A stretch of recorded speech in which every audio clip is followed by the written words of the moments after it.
we're starting a new series called Born to Become. Yeah, that's going to be some good stuff. Starting a new series, Born to Become, Travis. And the reason why is because, baby, take this phone, please.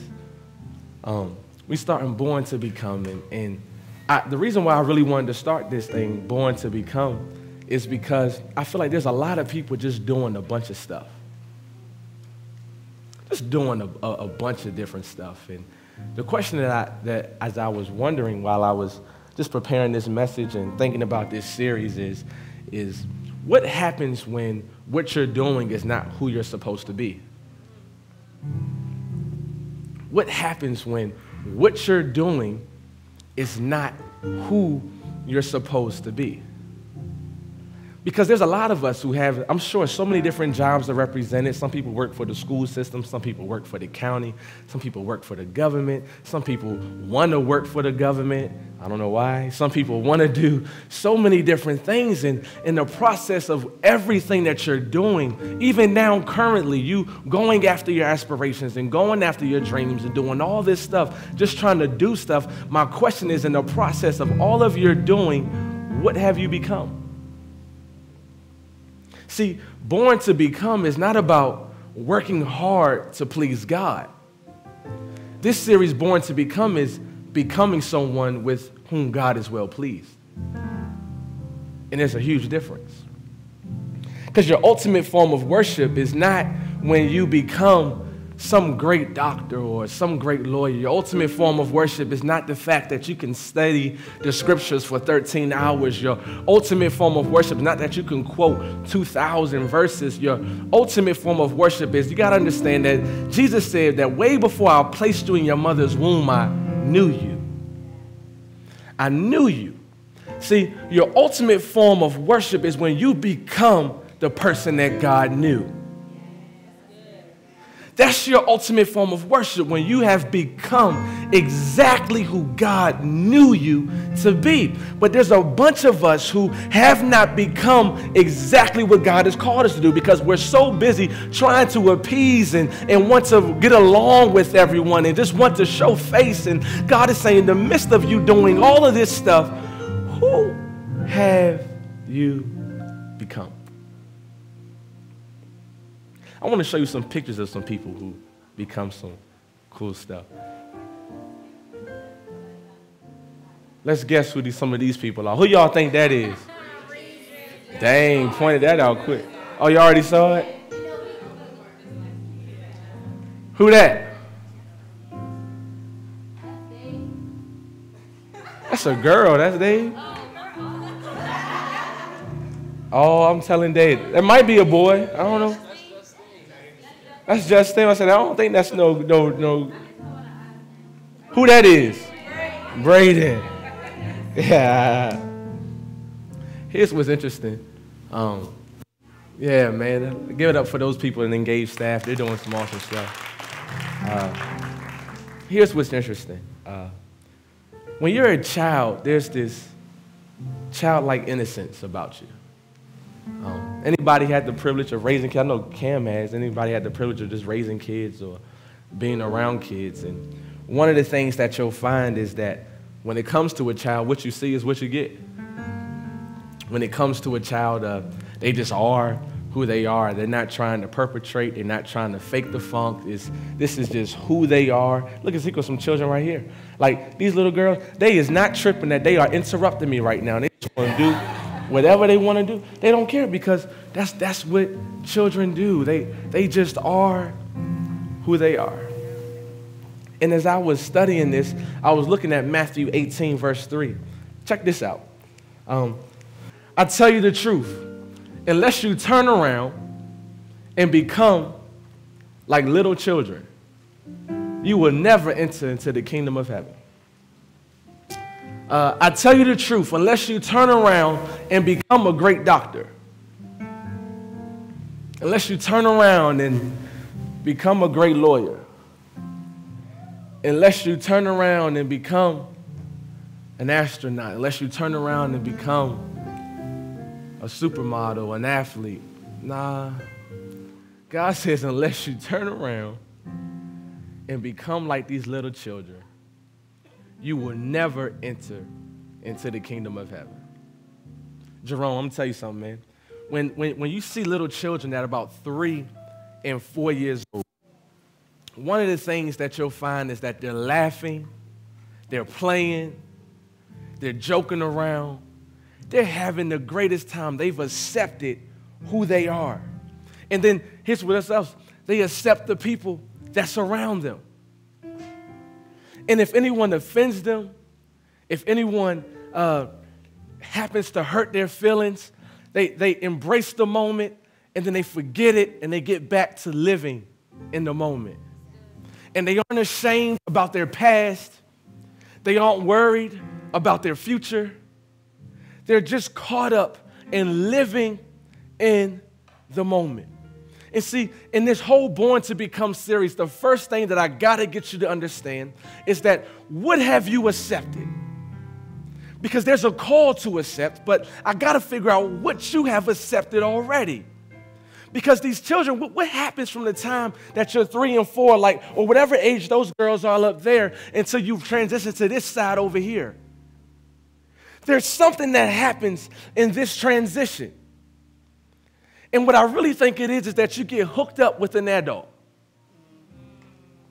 And when you get hooked up with that adult, they teach you how to be like them. And so you like the way they move. Maybe they show you how to maneuver through certain things, or maybe it was just the way they talked, but you just liked the way they did stuff. But in the process of you getting hooked up with that adult, in the process of you really beginning to befriend that adult and look up to him and really begin to like what she does and how she operates and how she moves, you also begin to pick up the value of an opinion. Because they brace their opinions and they place them on you. And now you have to question, what are my opinions in life? Because now you have to answer this one question. Who am I? Who am I? Who are you? Who are you? That's the question now that we have to accept. And what I've discovered is that we have a lot of people who are in this battle of trying to figure out who they want people to know, who they want people to see, and who they really are.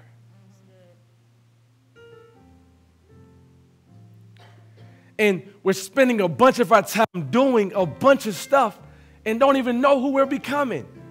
When you have a little child, if you was to ask them, you would say, what do you want to be when you grow up? Be is the root word to become. Now, if I ask one of you all, if you guys are in the elevator, you're going to say, hey, what do you do? It just switched off. And in the process of that, it's because there's a performance-based driven society. And if you don't know who you are, you best believe this world will try to tell you. This world will try to tell you who you are. You can find out who you are just by trying to check out the grocery store. You're going to go there and you're going to see a magazine cover. And that magazine cover going to have some woman who's been photoshopped and to look like the best thing ever. I personally think those women need to eat a little bit of a potato, but just a little bit of a potato. But that's now the image of who we're supposed to be. You can turn on the TV, you can watch a commercial, and all these people are giving you opinions of what you're supposed to do. And as I was studying this, Mom, I'm just trying to lay the foundation. As I was studying this, Mom, what I figured out is that we domesticate ourselves in the same way we domesticate dogs. Oh, he didn't do that. Yeah, I did. Punishment and reward. We get domesticated the same way. The punishment is rejection. When I get rejected, now I'm in a place of shame. And I got to fake the funk, and I got to put on a new face. And the reward is acceptance. When I've been accepted, that's gratifying, because the truth of the matter is everybody in this room wants to feel accepted. Everybody in this room wants to feel like they belong. Everybody in this room wants to feel like they're a part of something. Everybody in this room, you just want to feel the gratification of acceptance. And because you want to do that, you will do whatever it takes to feel like somebody just values you. And so you'll be the person that you never wanted to be just to make mom proud. You'll do whatever it takes just to make your dad notice you. You'll do whatever it takes just to make sure that you're noticed by this guy, or you'll do whatever it takes. Do. You'll do whatever it takes just to make sure that the relationship that you're in, that this guy actually stays this time.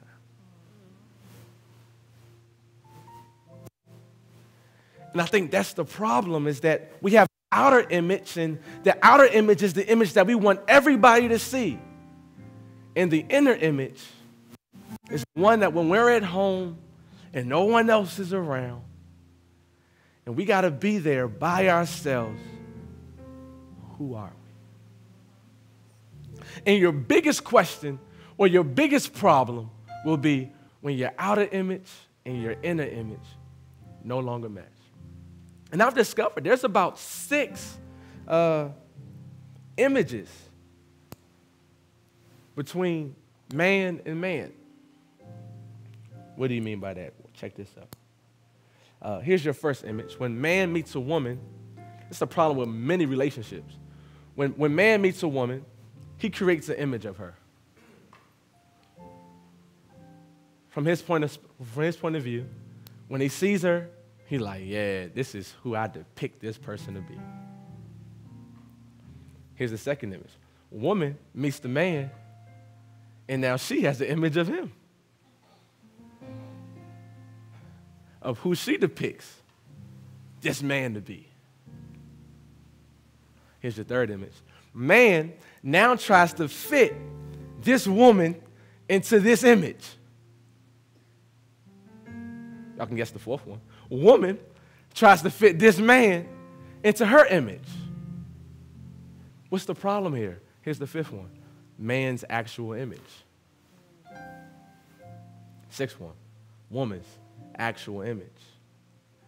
And many of us are spending our entire lives trying to just go back and forth between all these images, because I want this man to like me. I want this woman to like me. I want my father to be appeased. I want my son to know who I really am. I don't want to look like a punk in front of my wife. I want my husband to really accept me for who I am, because he thinks that I'm just this beautiful girl, because on the day that he met me, I just happened to be coming right out of the beauty salon. All my hair was laid. My fingernails were straight. And now I got to keep this image up, because she just thinks that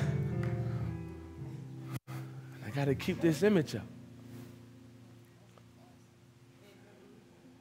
And so now we got all these images.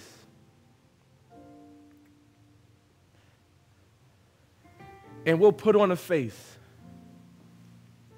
We'll put on a face just to be accepted, because we're doing all these things and don't know who we've become. And I tell you, Mom, remember we was at, a long time ago, you sent me to Fellowship of Christian Athletes, and I don't know what part of Maryland we went to, and I went there for basketball camp, and I was a pretty good basketball player, and I thought I was a pretty good dancer. And Arshel, this is way before you was in the picture. I was probably about 7, 8 years old, and there was this maybe, how old was I, Mom? Maybe 10? I don't know. Old enough to like a girl, and I liked this girl. This girl, I thought she was so bad.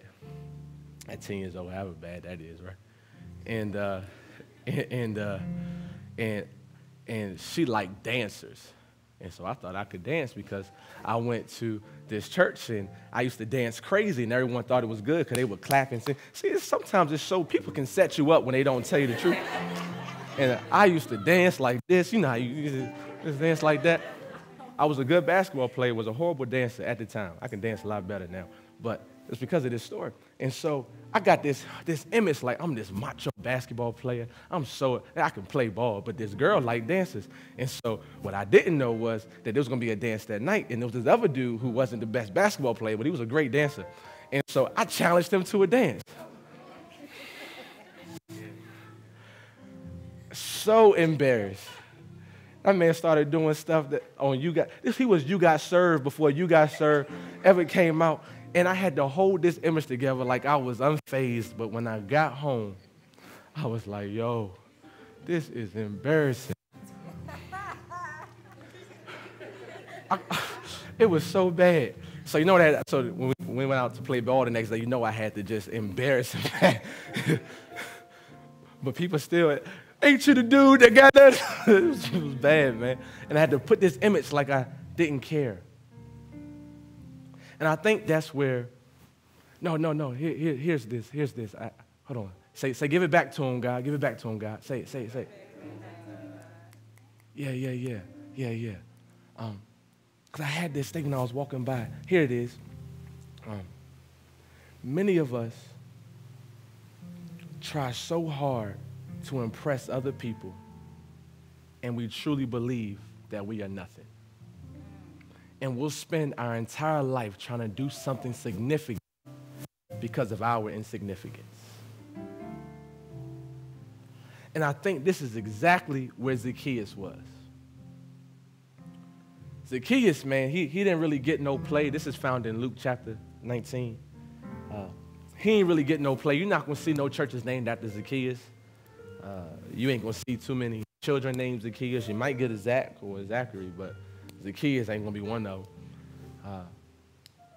And I was just thinking about this guy because he has a phenomenal story if you really get to break him down and know who he is.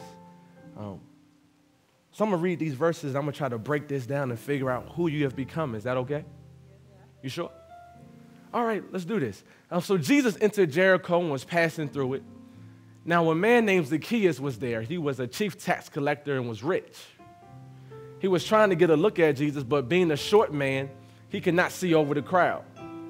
So he ran on ahead and climbed up into a sycamore tree to see him, because Jesus was going past that way. And when Jesus came to that place, he looked up and said, Zacchaeus, come down quickly, because I must stay at your house today. So he came down quickly and welcomed Jesus joyfully. And when the people saw it, they all complained. He was gone into being the guest of a man who's a sinner. But Zacchaeus stopped and said to the Lord, look, Lord, half of my possessions I now give to the poor, and if I've cheated anyone of anything, I'm paying back 4 times as much. Then Jesus said to him, today salvation has come to this household, because he too is the son of Abraham, for the Son of Man came to seek and save the lost. So here's what you got. You got Zacchaeus, who is a tax collector. Now here's what's interesting is that tax collectors were known to be disloyal Jews. They were disloyal Jews because they worked for the Roman Empire, and they were hired by them to tax anybody who came their way, oftentimes unfairly, very severely, and they were pretty rude about it. That was a tax collector. Now, Zacchaeus was a chief tax collector, which meant not only did he tax the Jews, but he taxed the tax collectors as well. Yeah, that's pretty severe. And so Zacchaeus was hated. He was hated. Everywhere he went, he was despised. Now, here's what's interesting. I just thought about that. How many of y'all dodge bills when they call you on the phone? You don't, yeah, look, she said, look, she said, me? You don't pick up, you act like you don't know the number, you save it as do not answer. You tell your mom, hey, don't answer that. When they get ready to call the house, they just call my cell phone. Don't answer that next one. I gotta get. Could you imagine it? So look, could you imagine if Sally Mae was a real person and lived next door to you? Could you imagine? If Sally Mae, I'm saying, if you won't answer the phone, could you imagine if Sally Mae lived next door? You came up, whoa, let me go this way. You be dipping and dodging to your car. That's how people treated Zacchaeus. When they saw him, they had to dip and dodge, and they wanted to get away because this man was coming to get everything they got. And although you may not be a tax collector, there's probably some people in this room who you feel like everywhere you go, people want to go the opposite direction. You feel like maybe, just maybe, that your opinion is never really valued. You feel like when you get in a circle and it's their time to be creative, now you're the one that when you speak up, nobody wants to hear what you got to say. And this was Zacchaeus' life. And not only was he a tax collector, but he was short. Short man. He was real short, short in stature. And the Bible says that when he wanted to see Jesus, he couldn't, so he had to go climb a tree. And you might not be short in stature, but maybe in this life that you've lived and everything that you've experienced, although you got this exterior demeanor like you're huge, you really feel about this small in God's big old world. You just feel like I really haven't done everything that I thought that I was supposed to do. I have not accomplished the stuff that I thought I was supposed to go after. I really feel small. And so like Zacchaeus, instead of climbing a tree, you find yourself trying to climb the corporate ladder, or you find yourself trying to climb the top of your class, or you find yourself trying to climb the top of your popularity circle, or you find yourself trying to climb the top in whatever organization it is because you feel like if I can perform better, then maybe I'll have a better value.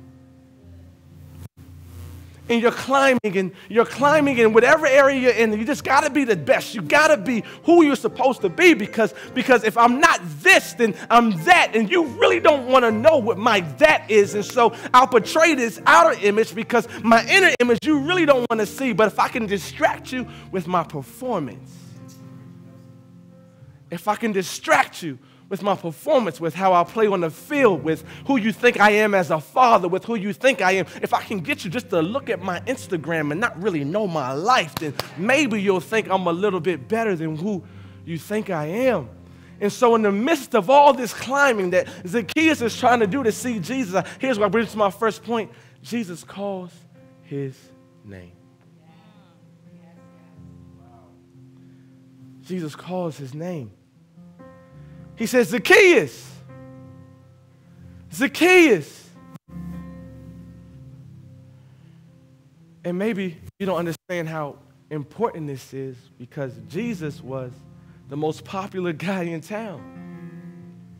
And in the area where everybody was trying to run away from him, in the area where everybody was trying to get this, I can't go this way, where he was despised, the most popular one in town said, Zacchaeus.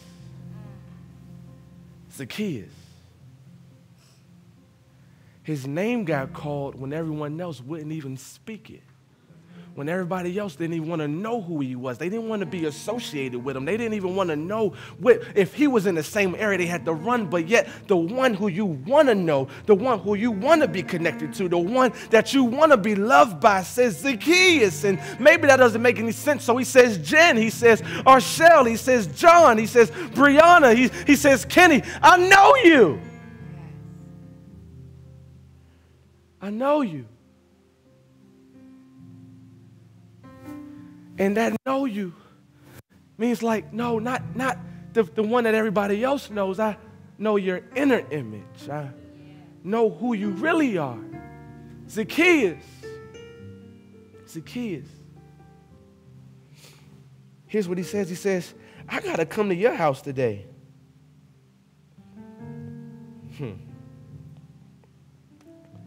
But when he comes to the house, or even before he gets to the house, when he calls his name, everyone else starts to murmur and they start to complain. And this is when I got really glad that Jesus is Jesus, because he ain't switch up when everybody had an opinion. He ain't switch up when everybody else had a thought and felt like you shouldn't be associated with this person. He said, nah, I got to go to this person's house. And there's some people who you thought was your friend, and the moment someone else introduced an opinion to them, they switched up on you. And Jesus was willing to do life with them. Here's what I got written down. Jesus wanted to be a part of Zacchaeus' life because he cared more about Zacchaeus than what other people thought. And God cares more about your life than what other people think about your life. More than what other people care that you're doing, he cares about what you're becoming. Which brings me to my second point, that Jesus wants to be a part of your life. Travis, he wants to be a part of your life. That right there is crazy because there's some people who won't even associate you because of what you look like. And he says, no, I want to be a part of your life. I don't want to just be fit in. I want to be a part of it. He says, Zacchaeus, I must come to your house today. Now you got to understand that the reason why people started to complain and the reason why people started to murmur because he was a sinner and Jesus was looked at as pure. And so for him to associate with him should have meant that Jesus would be impure. But what Jesus understood that nobody else did is that, no, me associating with Zacchaeus will not make me impure. Actually, me associating with him will make him pure. See, because this is the third point. Jesus just doesn't want to be a part of your life. He wants to purify it. Jesus wants to purify your life because you're spending all your time trying to clean it up yourself and you can't because you don't even know who you are. You got too many people you're trying to hold an image to.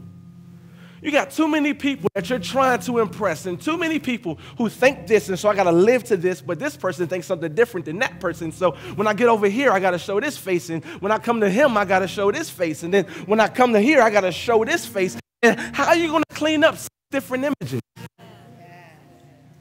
Because when you live a life that appeases somebody, when you live a life that you're dying for the affirmations of others, you will die from the lack of it.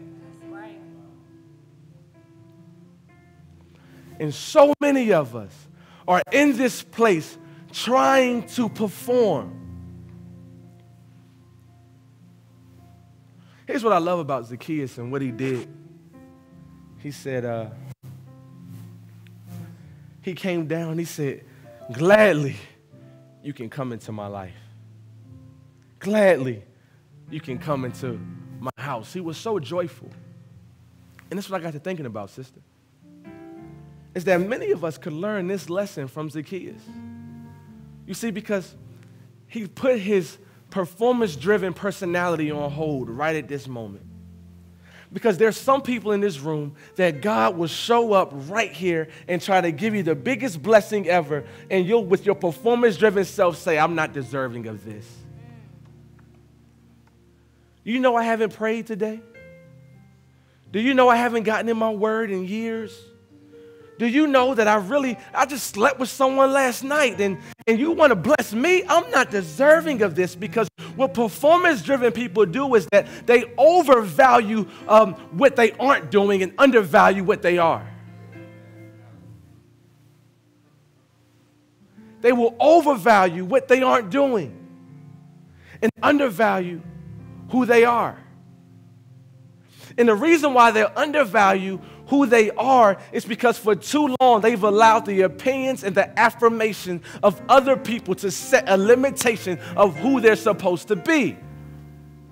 And so when they don't match the standard of the person that they're trying to impress or the person that they're trying to appease, and then God comes up and says, this is what you can have, you disqualify yourself because of what you've been, not because of what you've become, but because of what you have done. And everything gets measured by what I have done. What I have done. God, you can't bless me. Do you see what I've done? God, look, you won't believe if you knew half the stuff that I've done. If you knew half the stuff that I've done. If you knew half the stuff that I've done. And God says, stop talking about what you've done and recognize who you are. Recognize who you are. You're a child of the Most High God. In Ephesians, do we have that one, Marty? Yeah, Ephesians 2:8-9 says, for by grace you are saved through faith. And this is not from yourself. This is the gift of God. It is not from your works, so that no one can boast. Your whole salvation was not because of what you have done, but it's because of who Jesus is. It's because of who Jesus is that you were saved, not because of anything that you have done. Good or bad, nothing can disqualify you from being able to say, Jesus, come into my life and save me now. And when he shows up, he doesn't keep a record of your wrongdoings. He doesn't hold a track record of everything that you have not done or stuff that you have done. He says, no, because you are my son, because you are my daughter, I want to come to your house and visit you and make you pure. That's something to be excited about.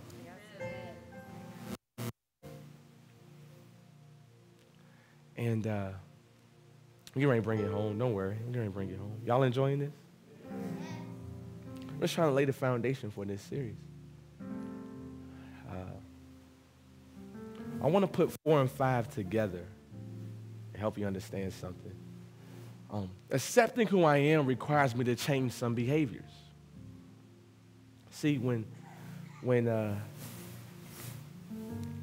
Zacchaeus and Jesus were inside the house, we don't have the privilege of knowing how long he stayed. We don't even have the privilege of knowing what they talked about. However, we do know that change occurred. Because he said, "Oh, I'll give back everything that I've ever stolen, and I'll pay 4 times back of everything that I owe someone." See, the law only required him to pay 1/3 of it. But he said 4 times because he had got to a place where he realized, yo, I am so changed, and I need you to know that I'm not the same person that I used to be. And so then who goes the 5th one? I'm going to put these 2 together. I'm created in God's image. Now, here's what's interesting, Jen, is, like I said, we don't know the conversation that occurred. We don't know the conversation that happened. But what we can guess is this. I think Jesus sat Zacchaeus down. And he says, you know, there's a call on your life that's far greater than you may ever know. And it's not about who accepts you. It's not about what you think. Matthew 10:35-38 says that I've come to set a son against their daughter. I've come to set a father against the son. I've come to set a daughter-in-law against the mother-in-law. Now, Arshel, I love my mama. Yeah, good. Y'all need to stay together. And so what he says is that there's a call on your life, and it ain't to appease other people. It's not to make other people feel like they fit in. Your call on your life, Travis, is not to make other people feel comfortable.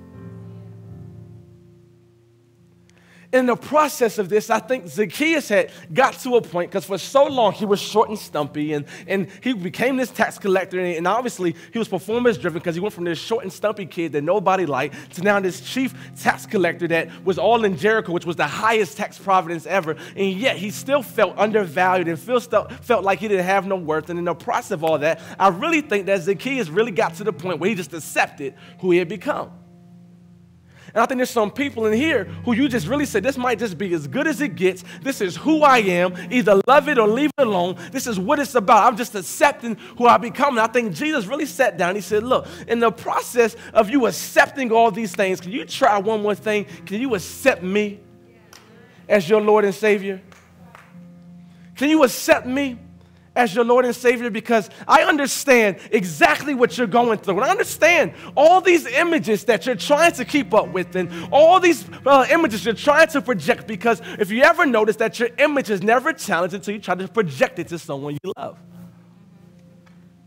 And in the process of you trying to do all of this, hey, I got a secret for you, because I know you've tried to project this image, and all of the Middle East at this point just hates you because you steal from everybody. But here's what I need you to know. I know you're short and stumpy, and I know you're a chief tax collector, but this is what I need you to know. In Genesis 1:26,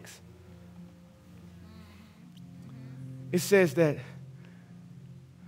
then God said, let us make humankind in our image, after our likeness. And he says, look, I understand all these images you try to portray, but know this, that you were made in my image. And I don't care who likes you and who doesn't like you, because there's something about you, Travis, that's just like me. See, he said, you were created in my image and my likeness. And so, you know this big old nose that you hate? Maybe this is the nose that God has. You know this way that you let all this hair that's all over my head. Maybe this is the way the angels are walking around because they're made in my image.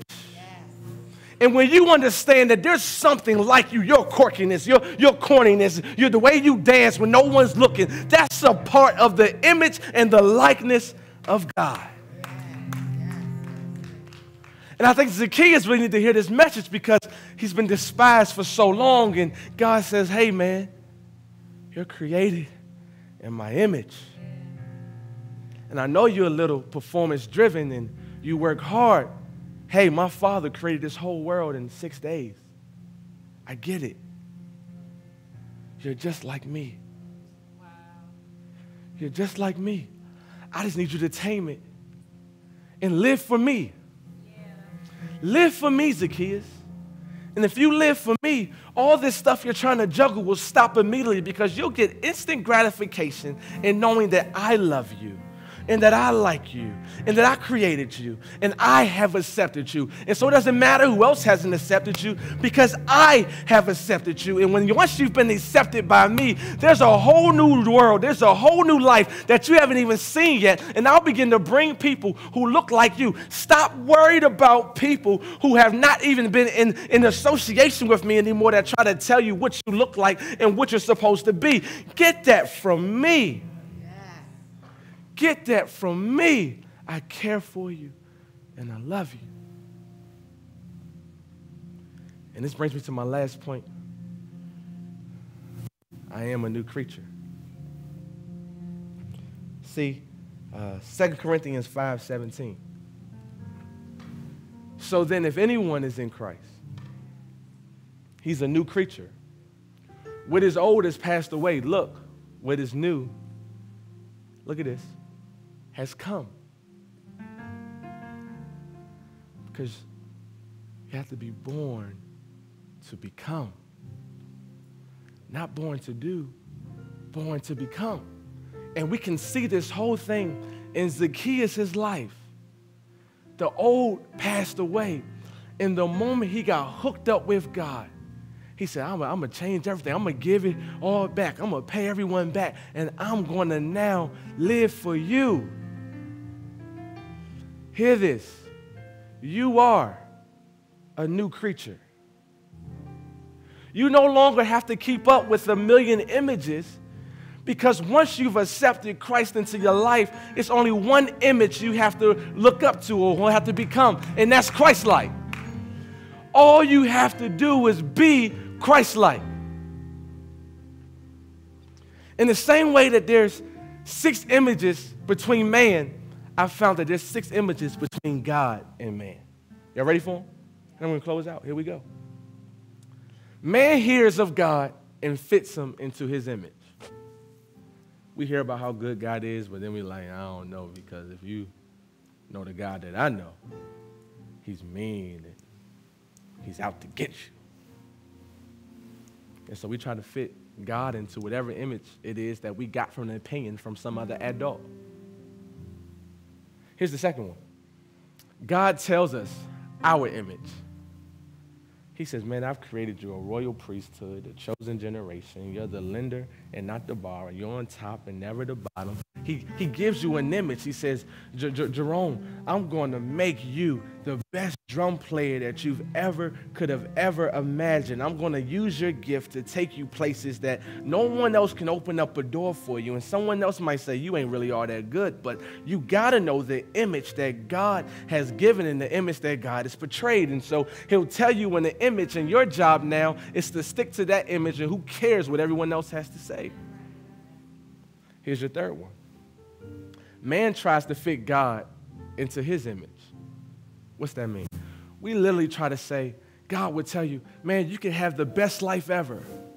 But another man has told you that you're supposed to be poor and measly and broke all the time. And this God is telling, no, I've come so that you can have a joyful life and have it to the abundance. But you'll always associate the God with the God that you've experienced from someone else. until you really know him for yourself. And so when you do that, here's what happens. Number 4, God begins to form you into his image. I was reading this book, and in the process of me reading this book, I had this revelation. I put it on Instagram. That very rarely does God tell you what he's going to do. He just reveals you another side of who he is. And so, Mom, you can be in one of the most financial breakdowns you've ever had before, and God won't tell you how to get out of it. He'll just introduce himself as Jehovah Jireh, my provider. And he'll provide a way that you never thought was possible because he's trying to show you another image of who he is. And in the process of that, he'll then transform your life into an image that he's trying to create. And so because you've seen God come in when you never thought that it was going to be possible, and that check came and you thought it was going to be $195 and it happened to be $215, it was exactly what you needed, and it don't even make sense how it happened. You don't even want to tell your boss. You open it up, you put it back in the envelope, and you put it in your back pocket, and you're walking out the door because all of a sudden God has just showed you who your provider is, and now he shows you an image of being thankful. He'll form you into his image off the experiences that you have. And here's the 5th one. Man's image changes. The image of who you thought you was no longer stays the same because of this relationship you now have with God. And here's the chief principle of what we're supposed to be. Here's the 6th one, and I'm done. God's image is now seen through man. See? In this Christian journey, it's not about what you're doing, but it's all about who you're becoming. And when you become who God has created you to be, when man sees you, he now sees God. God was talking to Moses in Exodus, and if you look out throughout, I'm about to wrap it up with this. If you look all throughout the creation story, you see God, and he's creating all these different things. And if you get through Exodus, and you see God in his lowercase, Mom, his lowercase. You got to read the King James Version for this. You got to read the King James Version. But then, what I found interesting, I'm going to show this next week. Remind me. What I found interesting is that Moses is complaining because he can't, I don't speak well, and has gone through a list of stuff that he can't do. Just that he can't do. And then God responds back. In front of your enemies, I'm going to make you look like God. Capital G. Meaning the same image and in the same fashion, in the same manner that I am almighty. That's the way you're going to look in front of your enemies. See, it's not about what you look like in front of people who are on your team. It's about what you look like in front of the people who are opposed to you. Because after all, looking is half the battle. And when you look like God,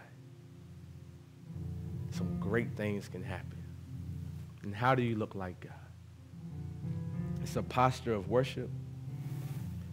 It's a posture of what we sung before, fill me up. It's a posture of knowing that without him, I am nothing. You weren't born to do anything. You was born to become someone that God already had an encounter with before he was in your mother's womb. So what have you accepted? And who are you?